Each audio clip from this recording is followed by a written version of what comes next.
Hi every one, welcome to global short and academy. இந்த வீடியோவில் நம்ம Tamil short and lessons chapter 23 வந்து பார்க்க போகிறோம். சாப்டரோட நேம் வேறுபாட்டு குறிகள். பொதுவாக நம்ம ஒரு வார்த்தைக்கு அவுட்லைன் எழுதுறப்ப அந்த அவுட்லைன் இன்னொரு வார்த்தைக்குமே வந்து கரெக்டாக மேட்ச் ஆகும். எக்ஸாம்பிளுக்கு மற்ற இந்த வார்த்தைக்கு நான் அவுட்லைன் எழுதுறேன், மா இற்ற எழுதுறேன்.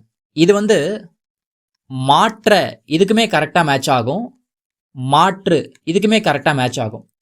ஒவ்வொரு வார்த்தைக்குமே தனித்துவமாக நம்ம ஸ்ட்ரோக் எழுதினாதான் அந்த ஸ்ட்ரோக்கை பார்க்குறப்ப திரும்ப அந்த வார்த்தையை நம்மளால் டிரான்ஸ்கிரிப்ஷன் பண்ண முடியும். இல்லைனா நம்ம வந்து மாற்றி எடுத்துருவோம்.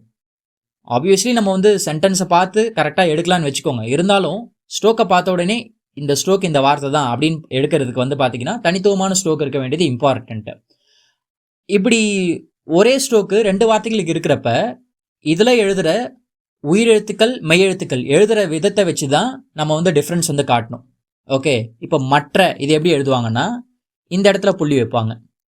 மாற்ற அப்படின்னு வரப்ப மா இற்ற இந்த இடத்துல டாட் வச்சுப்பாங்க, ஆபபல். மாற்றுன்னு வரப்ப மாற்று இப்படி வந்து எழுதுவாங்க. ஸோ தட் இப்படி எழுதியிருக்கிறத பார்த்த உடனே இதை மாற்றுன்னு எடுக்கலாம், இப்படி எழுதியிருக்கிறத பார்த்த உடனே இதை மாற்றுன்னு எடுக்கலாம், இப்படி எழுதியிருக்கிறத பார்த்த உடனே இதை மற்றன்னு எடுக்கலாம். ப்ரீவியஸாக நம்ம இதை படிச்சிருக்கோம். பொறுமை பொறாமை ரெண்டுத்துலையுமே பர்ரு மை தான் இருக்கு. இப்போ பொறுமை எப்படி எழுதுவாங்கன்னா பர்ரு மை இப்படி எழுதுவாங்க. பொறாமைன்னு வரப்ப போ ரா மை, போ ரா மை இப்படி வந்து எழுதுவாங்க. ஓகே, ஸோ நம்ம இந்த ஸ்ட்ரோக்கை பார்த்த உடனே பொறாமைன்னு எடுத்துடலாம், இந்த ஸ்ட்ரோக் பார்த்த உடனே பொறுமைன்னு வந்து எடுத்துடலாம். கரெக்டுங்களா? இந்த மாதிரி உயிர்குறிகள் எழுதுகிற விதத்தை வச்சுட்டு வேறுபடுத்தி காட்டலாம், மெய்க்குறிகள் எழுதுகிற விதத்தை வச்சுட்டு வேறுபடுத்தி காட்டலாம். ஓகே, அதை தான் இந்த சாப்டரில் வந்து பார்க்க போகிறோம். புக்கில் நிறைய எக்ஸாம்பிள்ஸ் இருக்குது, நம்ம லிமிட்டடாக சிலது வந்து பார்க்கலாம். அதில் ஃபஸ்ட்டு அதனை அத்தனை ரெண்டுத்துலையுமே ஆ இருக்கு, தா இருக்கு, நை இருக்கு. இங்கேயுமே ஆ இருக்கு, த இருக்கு, நை இருக்கு. அதனை எப்படி எழுதுறாங்கன்னா தா எழுதிட்டு நை. அத்தனைன்னு வரப்ப ஆரம்ப உயிர்குறி எழுதுறாங்க, அத்தனை. இப்படி எழுதுனா அதனை, இப்படி எழுதுனா அத்தனை. அடுத்த எக்ஸாம்பிள் அது மூலம் அதன் மூலம். இது எப்படி டிஃபரன்ஸ் காட்டுறது பாருங்க. அது மூலம்னு வரப்ப அது மா லா இம், அது மூலம். அதன் மூலம்னு வரப்ப ஆரம்ப உயிர்குறி அதன் மூலம். இதுவே ஆதி மூலம்னு வந்துச்சுன்னா ஆதி மூலம். அதன் மூலத்துக்கும் ஆதி மூலத்துக்கும் டிஃப்ரென்ஸ் என்னன்னா ஆதிக்கு வவல் வைக்கணும், ஆதி மூலம் அப்படின்னு சொல்லிட்டு. அடுத்து ஏதாவது ஏதாவது, இது ரெண்டுத்துக்குமே எப்படி டிஃப்ரென்ஸ் காட்டுறது பாருங்க. எது வது எழுதுனா ஏதாவது, ஏதாவதுக்கு ஆரம்ப உயிர்குறி ஏதாவது இப்படி வந்து எழுதுறாங்க. எவ்வாறு வேறு, எவ்வாறுக்கு இவ்வு ரு எழுதுறாங்க, வேருக்கு வவல் வச்சுக்கிறாங்க, வே ரு. இந்த இடத்துல வவல் வைக்கிறோம், வவல் வைக்கலன்னா அது எவ்வாறு, வவல் வச்சோன்னா வேறு. அடுத்து இப்படி ஒரு ஸ்ட்ரோக் எழுதுறேன். இப்படி எழுதுறப்ப இதை தங்கள்னும் படிக்கலாம், தாங்கள்னும் படிக்கலாம். கரெக்டுங்களா? அப்ப டிஃபரன்ஸ் காட்டுறதுக்காக எதுவுமே வவல் வைக்கல அப்படின்னா தங்கள், இந்த இடத்துல வவல் வச்சோம் அப்படின்னா தாங்கள். புரியுதுங்களா? இந்த மாதிரி உயிர்குறிகள் எழுதி வேறுபடுத்தி காட்டலாம். ஓகே, இன்னும் ரெண்டு எக்ஸாம்பிள்ஸ் பார்க்கலாம். வேடிக்கை வேட்கை ரெண்டுத்துக்குமே இப்படிதான் எழுதணும். ஓகே, டிஃபரன்ஸ் எதை வச்சு காட்டுறதுன்னா வேடிக்கைக்கு டி வவல் வச்சிருப்பாங்க, வேட்கைக்கு வே வவல் வச்சிருப்பாங்க. அடுத்து சிலரை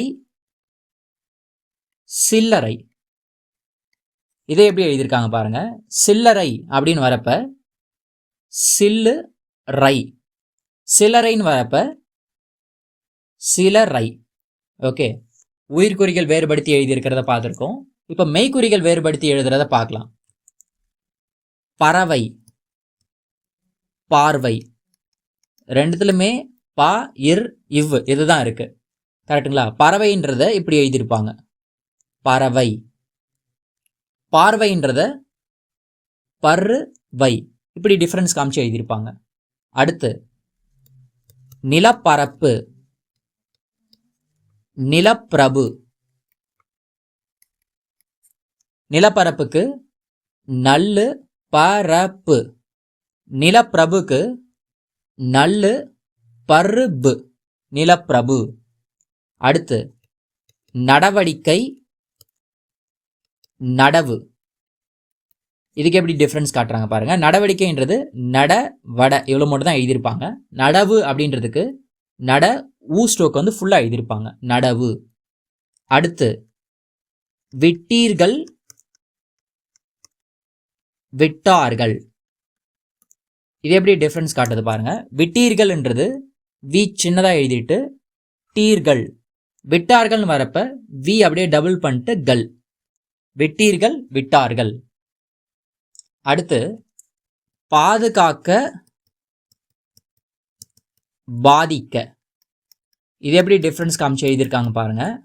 பாதுகாக்கன்னு வரப்ப பாவை பாதியாக எழுதிட்டு காக்கக்கு 2 கா, பாதிக்கன்னு வரப்ப பா எழுதிட்டு தா கொக்கி கா, பாதிக்க.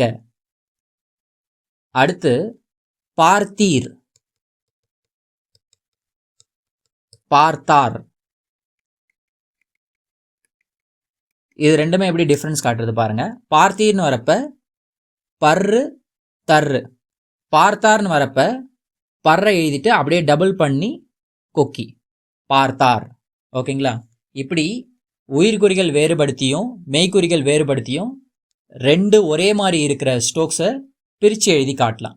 அப்படி பிரித்து எழுதி காட்டுறப்ப இதுக்கு இந்த வார்த்தை அப்படின்னு சொல்லிட்டு நம்மளால் மிஸ்டேக்ஸ் இல்லாமல் வந்து எடுக்க முடியும். ஓகேங்களா? புக்கில் நிறைய எக்ஸாம்பிள்ஸ் கொடுத்துருக்குறாங்க. ஒன்னொன்றுத்தையுமே 3 to 5 லைன்ஸ் வந்து எழுதி பாருங்கள். ஓகேங்களா? கண்டிப்பாக எழுதி பார்க்கணும். அடுத்து ஒரு வார்த்தை அதுக்குண்டான எதிர்மறை வார்த்தை கண்டிப்பாக வந்து அதனுடைய அவுட்லைனில் டிஃப்ரென்ஸ் காட்டணும். அப்படி டிஃப்ரென்ஸ் காட்டுறதுன்றது உயிர்குறிகள் வேறுபடுத்தியோ இல்லைனா மெய்க்குறிகள் எழுதுகிற விதத்தை வச்சியோ நம்ம வந்து காட்டலாம். ஓகேங்களா? அப்படி உயிர்குறிகள் வந்து டிஃப்ரென்ஸ் காட்டுறதுன்றது ஆரம்ப உயிர்குறி சேர்த்துருவாங்க. எக்ஸாம்பிளுக்கு நீதி, அநீதி இந்த வேர்டு எடுத்துக்குவோம். நீதிக்கே ஆப்போசிட் வேர்டு அநீதி. நீதின்றத இந்த மாதிரி எழுதுறோம், கரெக்டுங்களா? அநீதின்னு வரப்ப அதில் ஆரம்ப உயிர்குறி அ நீ தி, இப்படி வந்து எழுதணும். அடுத்து திருப்தி, அதிருப்தி. திருப்தின்றத தர்ரு ப தி இப்படி எழுதுவாங்க. அதிருப்தின்னு வரப்ப அ தர்ரு ப தி. இன்னொரு எக்ஸாம்பிள் தர்மம், அதர்மம். தர்மம்க்கு தர்ரு மா மாசுழி, அதர்மம்க்கு அ தர்ரு மா மாசுழி, அதர்மம். இப்படி ஆரம்ப உயிர்குறி சேர்த்து ஒரு வார்த்தைக்கு அதுக்குண்டான எதிர்மறை வார்த்தைக்கு டிஃப்ரென்ஸ் வந்து காட்டலாம். இதே மாதிரி மெய்க்குறிகள் வேறுபடுத்தியுமே வந்து காட்டலாம். எக்ஸாம்பிளுக்கு வேண்டும், இதுக்கு உண்டான எதிர்மறை வார்த்தை வேண்டாம். இப்போ வேண்டும் நம்ம இந்த மாதிரி எழுதிப்போம். வேண்டாம்னு வரப்ப வே பெரிய சுழி டா இம், வேண்டாம், இப்படி வந்து எழுதலாம். கூடி இருந்தால், இதுக்கு எதிர்மறை வார்த்தை கூடாதிருந்தால். இது எப்படி எழுதுறாங்க பாருங்க. இப்போ கூடி எழுதிட்டு இருந்தாலுக்கு ராவ பாதியா எழுதி நாக்கோக்கி அப்புறம் அதுல எல், கூடி இருந்தால். கூடாதிருந்தால் அப்படின்னு வரப்ப கூடா இந்த தர்று எழுதிடுறாங்க. ஓகே, இப்படி தர்று எழுதி இந்த எல், கூடாதிருந்தால். ஓகேங்களா? உடன்பட்டது, இதுக்கு ஆப்போசிட் வார்த்தை உடன்படாது. உடன்பட்டதுக்கு உடன் பட்டது இப்படி வந்து எழுதிடுறாங்க.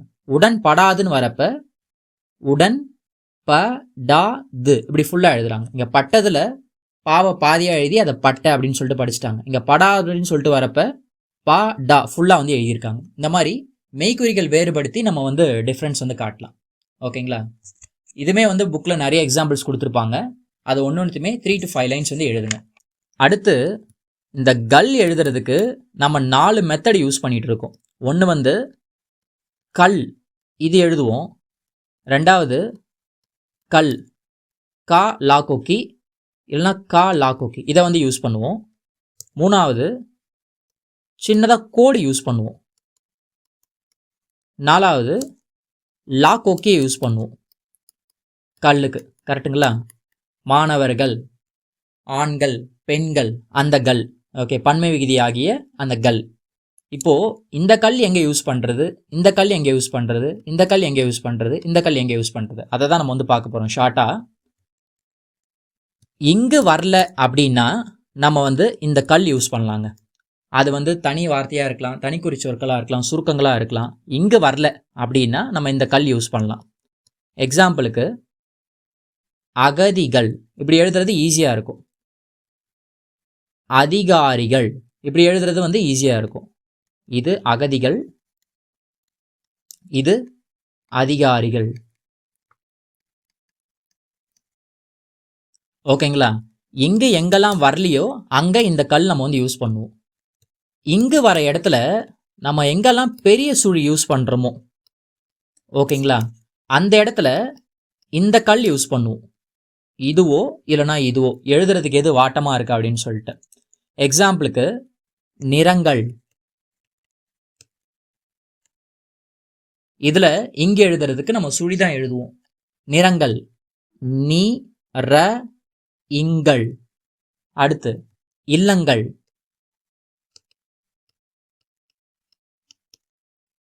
இ இல்லங்கள். இந்த மாதிரி இங்குக்கு எங்கெல்லாம் பெரிய சுழி வந்து எழுதுறோமோ அந்த இடத்துலலாம் இந்த கல்லோ இல்லைனா இந்த கல்லோ நம்ம வந்து யூஸ் பண்ணுவோம். அடுத்து சிறு கோடு எங்கெல்லாம் யூஸ் பண்ணுவோம் அப்படின்னா நீண்ட சுழியோ இல்லைனா கொக்கிகளோ இல்லைனா முடிவுல நம் நும் அப்படி வரப்ப நம்ம வந்து சிறு கோடு யூஸ் பண்ணுவோம்.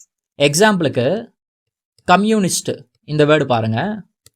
இதை நம்ம எப்படி எழுதுவோம்னா நா நீண்ட சுழி. இதுவே கம்யூனிஸ்டுகள் அப்படின்னு வரப்ப கம்யூனிஸ்ட் எழுதிட்டு ஒரு சின்னதாக ஒரு கோடு, கம்யூனிஸ்டுகள். பலன் அப்படின்றத எப்படி எழுதுவோம்னா ப ல இன், நா கொக்கி வந்து எழுதிடுவோம். இதுவே பலன்கள் அப்படின்னு வரப்ப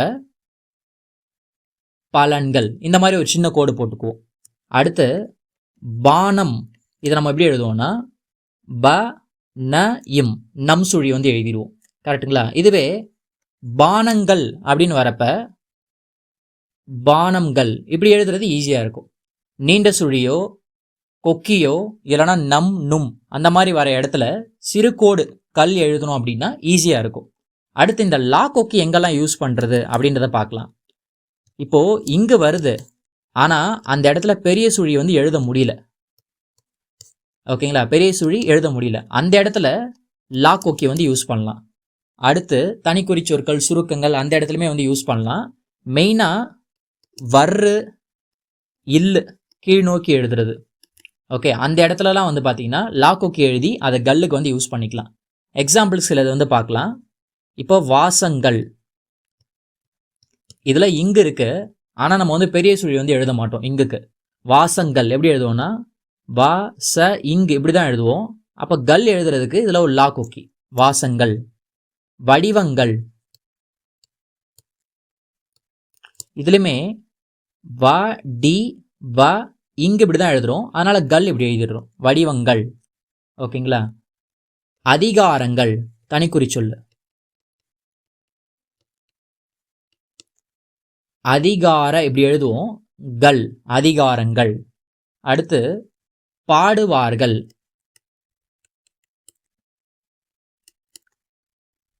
பாடு வர் எழுதுவோம், அப்படியே கல், பாடுவார்கள். அடுத்து பர்ணசாலைகள்,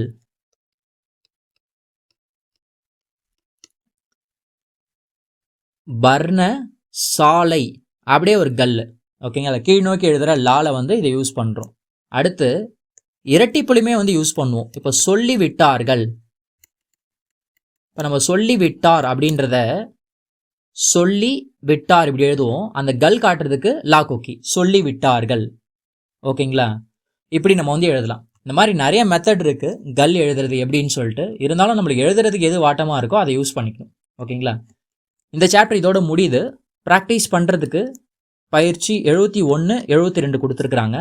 பத்தி மினிமம் ஒரு 5 டைம்ஸ் வந்து எழுதுங்க. எழுதி பார்த்துட்டு அந்த ஸ்ட்ரோக்ஸ் வந்து ரீட் பண்ணி பாருங்கள். சரிங்களா? நம்ம அடுத்த சாப்டர் அடுத்த வீடியோவில் வந்து பார்க்கலாம். தேங்க்யூ.